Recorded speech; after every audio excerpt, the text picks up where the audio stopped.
The Stay Tuned Players and their version of the first Thanksgiving. Tonight we will tell you the story of the first Thanksgiving. About 350 years ago, a group of people, tired and fed up with their king's lack of religious freedoms, left England on a pilgrimage to Holland. From that point on, this group became known as the Beatles. Just kidding. They became known as the Pilgrims. In Holland, 100 of these pilgrims boarded a ship called the Mayflower. It seems they all wanted to move to the New World, and after all, Mayflower is in that business. Soon after they set sail, instructions were given. Welcome aboard Mayflower's Pilgrim's Express. We hope your journey to the New World will be comfortable, and we'll do everything in our power to see that it is. We'll be coming through the cabins later with a light lunch of ale and sheep dip. It's been brought to our attention that due to the continual rocking and swaying and rocking, left to right, right to left, up and down, down and up, that many of you are feeling seasick. We have installed for your convenience a rail around the entire ship. If you can't make it to the rail in time, please use your pilgrim hat. None of the pilgrims proved seaworthy, except one, Miles Standish, a young, virile, well-proportioned, athletically inclined womanizer who was known to hang out in the ship's pub. Hey, what's your sign? Yes, Miles spent most of the voyage trying to get acquainted with the female travelers. Hey, are you from out of town? One cold, windy day, while he was trolling the deck, Miles came across a young woman whom he found to be very beautiful. Hey, what a foxy wench. Her name was Priscilla, and Miles was indeed taken back. And for the first time in his life, Miles was somewhat standish-offish. But somehow he worked up the courage and went up to Priscilla and said, Hello, I'm Styles Mandish. Now for Miles, that was a good start. He didn't use one of his usual lines. He then said, Do you make this trip often? Priscilla, a petite, shy, quiet young woman, answered, Get lost, you tavern lizard.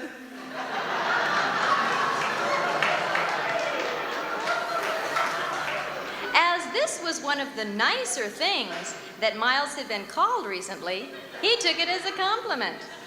And eventually, he wooed Priscilla. Woo, woo, woo. Woo.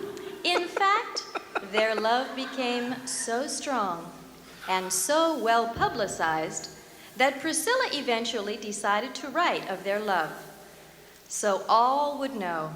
Her two most famous novels, Ecstasy in the New World and The Mayflower Incident. One of the most beautiful things to happen on the voyage was the birth of a child. No, not to Miles and Priscilla, but to a young married couple.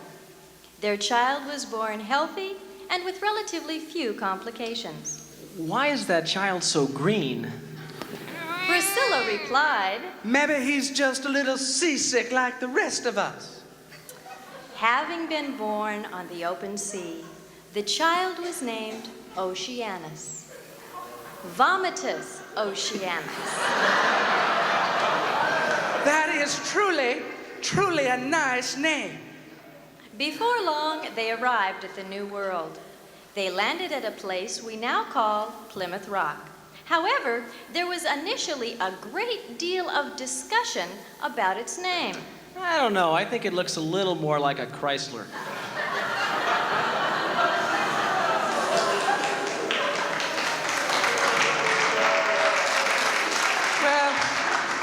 Well, I think actually it looks a bit more like a Ford. Well, dude, I think it looks like a DeLorean. Look at all that white stuff on it.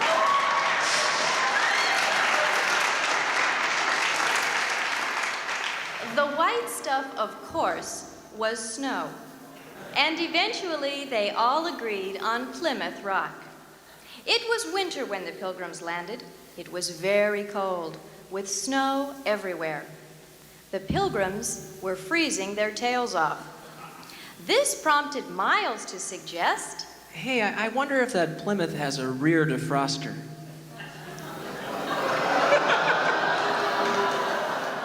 the Pilgrims ignored Miles. This prompted Priscilla to write another book, How to Make Friends and Influence Pilgrims. All the travelers, weary from their journey, worked together to build makeshift homes, protection from the bad, windy snow and drizzly weather. Then they were confronted by a very startling realization. They were out of food. For a week, they lived on squirrel meat and pine-flavored snow cones. Then Miles had an idea. Hey, I was just reading that ad in that tree over there that says Geronimo's Pizza delivers.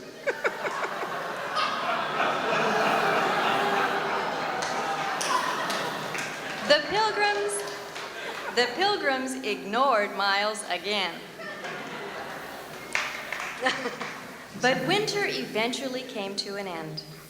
And as the sun began to shine, and as the birds began to sing, there was a renewed optimism among the Pilgrims. And Miles organized a small group of men to go out and scout the surrounding territory. While they were on one of their outings, Miles and his band came across a band of Indians. They were a good band. They could play all the top hits of the day.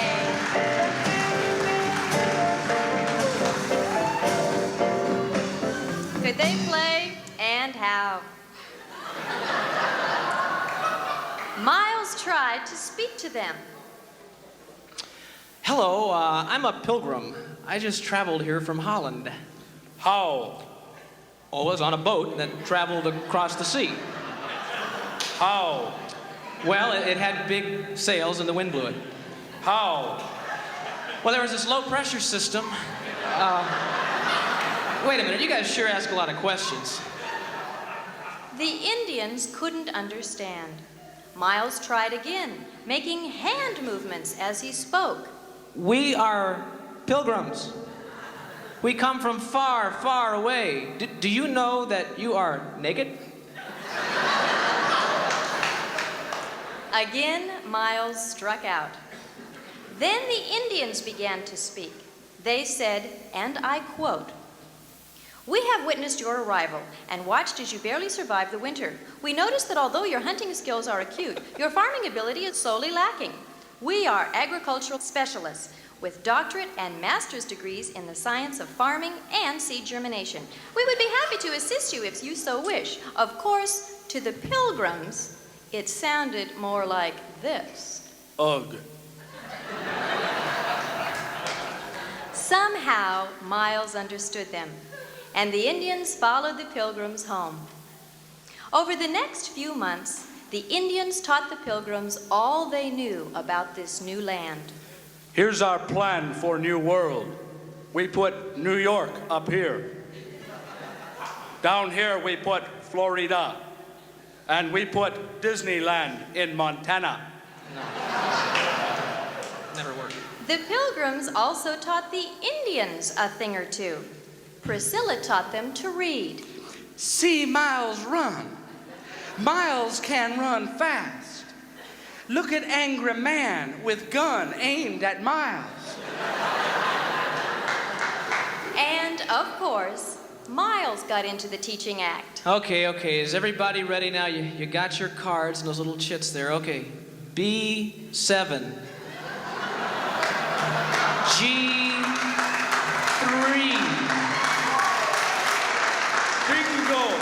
Bingo! Come harvest time, the fields were overflowing with crops: corn, squash, beans, wheat, and Miles' favorite, fried zucchini. Yeah, hey, these are tasty little morsels. Hey, pass that sheep dip, will ya? The Pilgrims, overjoyed with their luck and success, in the spirit of Thanksgiving, decided to throw a party. Everyone was invited, and everyone showed up. Miles, Priscilla, and even Vomitus. The Indian band came, even the great king of all the Indians. His name was Massasat. He brought his son, a young Indian brave named Running Nylon. How?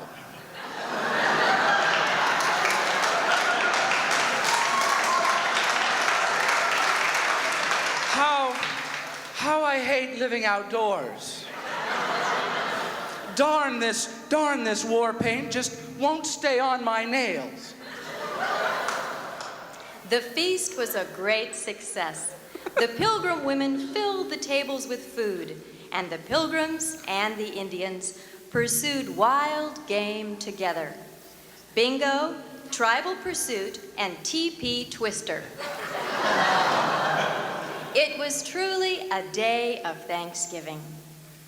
And so ends our story of the first Thanksgiving. The moral of this story is, at Thanksgiving, people can come together, even if they have miles between them.